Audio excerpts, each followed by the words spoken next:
Season 2, Episode 4, St. Augustine of Hippo, the Septuagint, and the Church Fathers. Before Augustine, centuries earlier, another moment changed the way faith was understood across nations.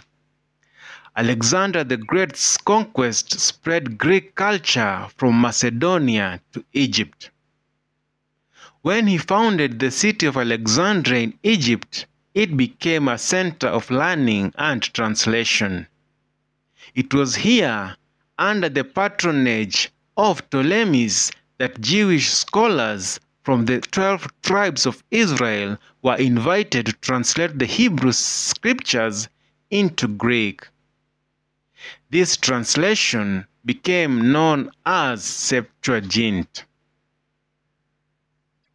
The Septuagint opened the scriptures to the wider Greek-speaking world.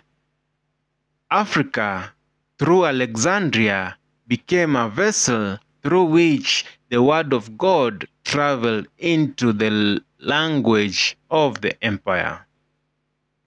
The Bible in Greek would later shape the New Testament writers and influence the church for generations. In North Africa, one of the greatest minds of Christianity was born, Augustine of Hippo. He lived in Hippo Regius, a coastal town in modern-day Algeria. Once a restless seeker entangled in philosophy and worldly pursuits, Augustine found truth in Christ through the prayers of his mother, Monica, and the preaching of Ambrose. His writings, Confessions, and The City of God became cornerstones of Western thought. Augustine wrestled with questions of sin, grace, and the nature of God. His words echoed across centuries.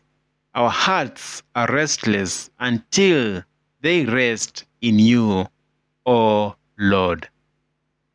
He was not alone.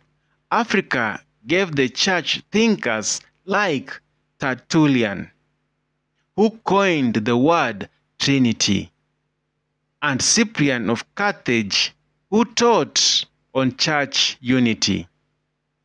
Origen of Alexandria, though controversial, shaped early biblical interpretation. Augustine theology deeply influenced both Catholicism and, centuries later, Protestantism. Reformers like Martin Luther and John Calvin drew heavily from his teachings on grace, predestination, and the authority of Scripture. Though Augustine lived and taught in North Africa, his legacy would ripple into Europe, fueling the Protestant Reformation.